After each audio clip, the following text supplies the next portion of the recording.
dans le couple, dans le couple, beaucoup ont ce Yetzer de croire que quand ça va pas, de croire qu'ils ont tiré la mauvaise carte. La mauvaise carte. La femme, elle va se dire, mais qu'est-ce que j'ai fait d'épouser ce type-là?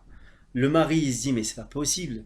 Si on m'avait dit avant le mariage que j'allais avoir à faire une femme comme ça, mais j'aurais jamais épousé. D'accord.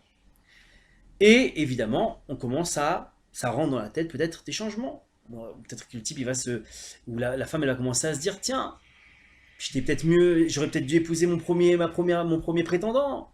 Et finalement, je me souviens qu'il était doux, qu'il était gentil, qu'il était machin. Évidemment, tous les meilleurs comparatifs face au mari qu'elle a, ou l'inverse, même chose pour la femme, pour le mari.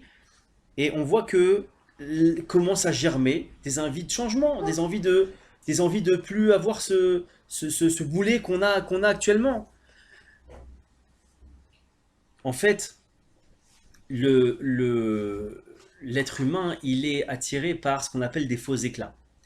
Les faux éclats, ce sont, Bessiata d'Ishmael, c'est ces choses qui, au premier abord, sont clinquants comme ça, brillent, mais en vérité que si on réfléchissait un petit peu, si on creusait un petit peu plus, alors on verrait que c'est que de la façade et que finalement, la façade, quand on la gratte un petit peu, on voit que c'est pas si brillant que ça.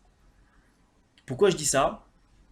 Parce que c'est des choses dans les couples, mais aussi dans la vie de tous les jours. On voit que cette envie de changement dans la vie des hommes, et c'est très tendance en ce moment, cette envie tout le temps de changer, encore une fois on en avait déjà parlé, mais cette envie de changer de travail, cette envie de changer de vie, euh, c'est beaucoup dans le coaching ça, faites la vie dont vous rêvez. En vérité, ils appuient sur un levier qui est très dangereux, qui s'appelle les superficialités, ou ce qu'on a dit, comme on l'a dit, les faux éclats. Parce qu'en vérité, on a envie de prendre tout de suite. C'est l'offre qu'on a l'impression qui est parfaite. Comme un type qui viendrait acheter un canapé, le type lui dit, bon, regarde, je te fais un prix tout de suite, c'est ce prix-là, et tout de suite, maintenant, prends-le, prends-le, prends-le. C'est en fait une grande force du Yatzerara, c'est toujours de signe vite, n'attends pas, réfléchis pas. Maintenant, la vraie réflexion, et on va faire l'analyse contraire dans le travail, dans les couples, etc.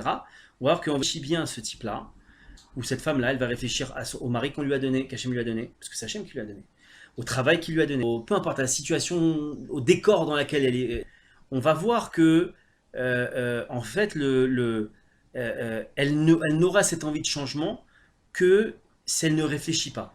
Mais si maintenant elle se pose, attends, ok, qu'est-ce qui se passe?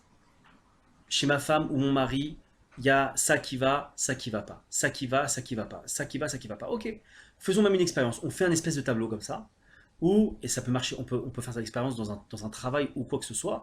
On fait un tableau avec ce qui va pas. Et après, ce qui va, tant mieux. Maintenant, on va faire un focus sur ce qui va pas. Sur ce qui va pas, je vais commencer à me dire, est-ce que c'est vraiment important? Ou est-ce que c'est juste parce que... Quelle est la source du dérangement? Est-ce que finalement, quand ma femme me manque de respect, est-ce que finalement c'est de l'orgueil mal placé? Ou est-ce que vraiment, ça c'est un truc rédhibitoire dans un couple, on peut pas avancer, on peut pas construire? Est-ce que c'est mes intérêts que je fais passer est-ce que c'est mes intérêts qui sont en jeu, personnels? Quand je dis mes intérêts personnels, c'est mon orgueil, c'est mes trucs comme ça. Ou est-ce que c'est des vrais intérêts qui sont que ça met en danger l'évolution du couple? Vraiment. Pour atteindre vraiment ça marche la même chose dans le travail, etc. Si on arrive à faire ce vrai bilan-là, c'est-à-dire donc de savoir quelle est la motivation que j'ai au fond, alors en vérité, tout de suite, on va avoir les idées claires. Sinon, on rentre dans ce qu'on appelle les faux éclats. Alors les faux éclats, c'est la réflexion comme ça, quoi, en tic-tac. Ça me dérange, je dégage. La vie ne va pas, ça dégage. Mais réaliser vos rêves, réaliser ses rêves, c'est, je dis oui, mais à une condition.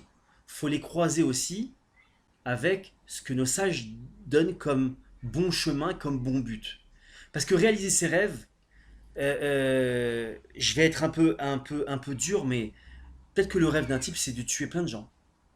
je prends un truc dur, ou Dieu préserve de faire des choses abominables.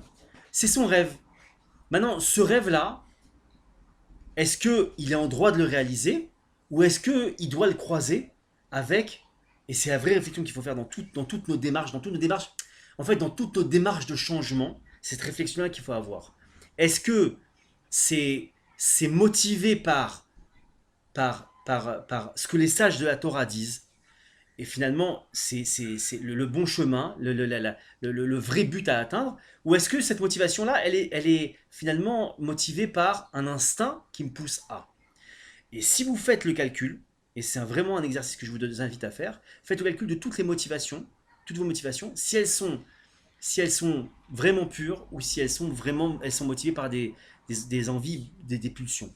Et là, vous verrez que la majorité des décisions qu'on prend, ou qu'on a envie de prendre, elles sont motivées par ces instincts, ces pulsions. Et en fait, elles nous amènent à quoi? Elles nous amènent au mur. J'aime cette image-là. J'appelle ça la technique, la piqûre de moustique. C'est quoi la piqûre de moustique? Quand une personne elle se fait piquer par un moustique, la délivrance tout de suite à laquelle on prétend, c'est se gratter. Ça gratte, on gratte, ça fait du bien, ça gratte. D'accord? Mais maintenant, qu'est-ce qui se passe à un moment donné? On a tellement gratté qu'on en vient à être irrité et à avoir très mal.